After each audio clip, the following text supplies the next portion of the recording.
Hi everyone! Today we are going to be reading from 5-Minute Star Wars Stories, and my shirt with Baby Yoda is a clue that today's story will have Yoda.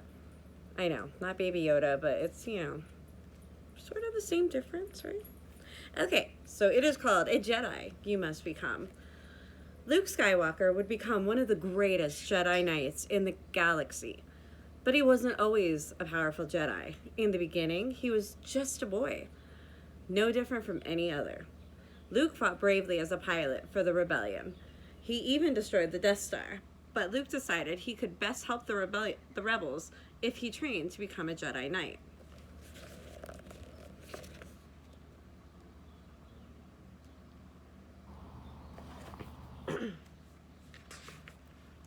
In a vision, Luke's old friend Obi-Wan Kenobi said to him, "You will go to the Dagobah system.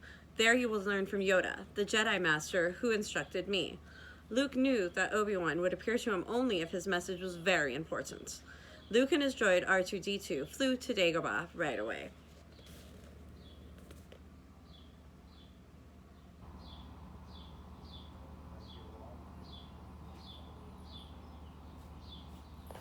And we'll ignore the fact that they retconned that and it was Qui-Gon Jinn who actually trained Obi-Wan, but maybe Yoda trained him after Qui-Gon died. I don't know. Anyway, Luke sure is handsome though. Even in, illustrated form. Dagobah was not what Luke had expected. He thought a Jedi Master would live in a beautiful, serene world, but that was not what Dagobah was like at all. The planet was wet, muggy, and crawling with bugs, critters, and wild animals. It could be summed up with one word: gross.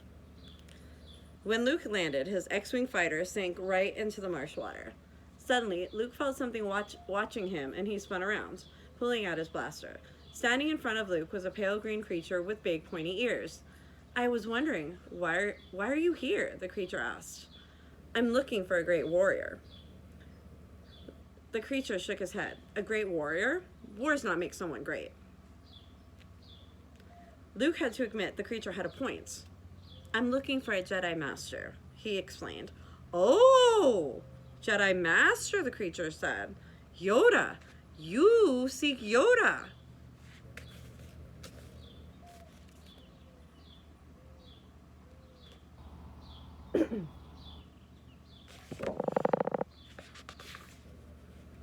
The creature promised to take Luke to Yoda.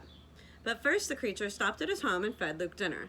With no sign of Yoda anywhere, Luke grew impatient. "We're wasting our time." The creature turned away from Luke. "I cannot teach him. The boy has no patience. He is not ready." Luke suddenly realized this was no ordinary creature. "Yoda?" Yoda laughed at Luke. "Adventure, excitement, A Jedi craves not these things. You are reckless." Luke told Yoda that he had learned so much already, and he was not afraid. Finally, Yoda agreed to train him.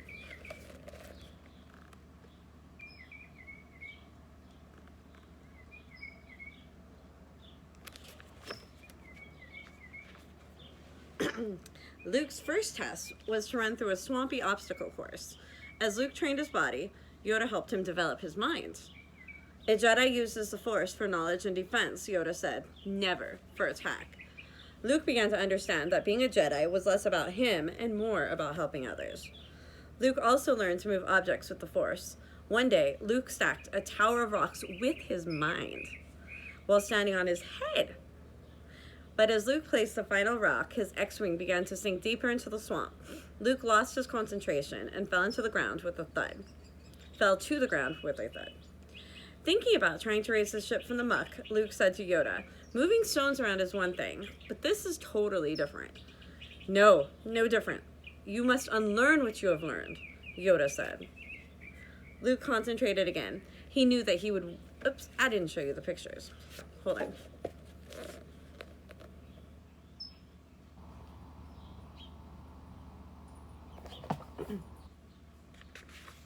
Luke concentrated again.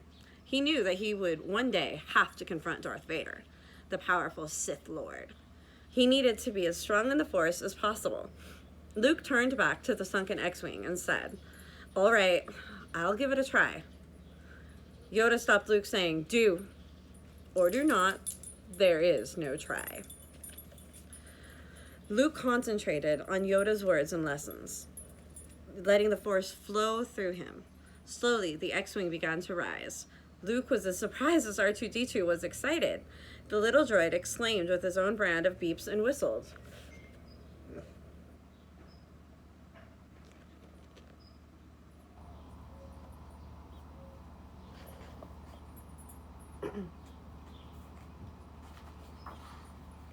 But Luke struggled with his doubts.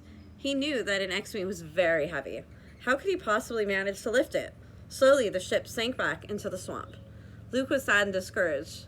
"I can't. It's too big." "Size matters not," Yoda said. "Look at me. Judge me by my size, do you?" Yoda reached out with his tiny old hand, and the ship began to move.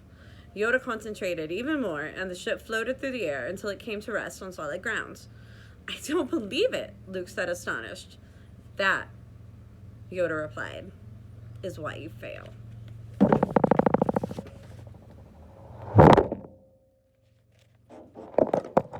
Sorry about that. That's just what happens when you do things in one take. Stay. Okay, I'm gonna put this down for a second, and we're gonna get this all resituated. Sorry about that. We're good? We're good. Okay. We're good. Anyway, so Yoda was saying that is why you fail.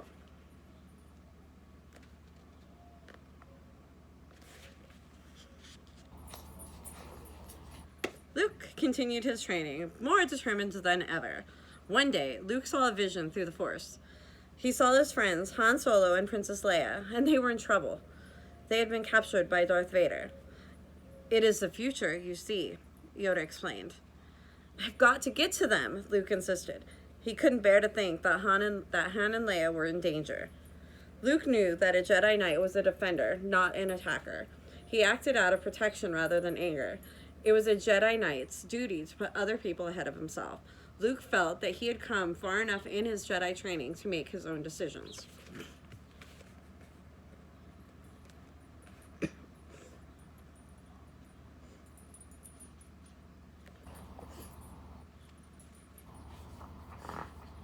Luke decided to put his training on hold and go rescue his friends. "I'll return," he told Yoda. "I promise." As Luke's ship took flight, Yoda wished that he had more time to help Luke prepare. Luke's battles would not be easy, but he was good at heart. No matter where he went, the Force would be with him, always.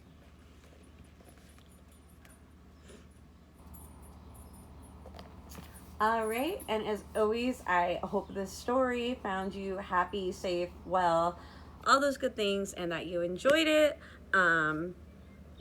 Just make sure, and if you have any requests, like if you want to hear more Mickey, more Princess, more Star Wars, you can always let me know, and I will do my best. And I have another New Orleans kids book that I'm going to be pulling out. So yeah, okay. All right, have a good night, everyone. Bye.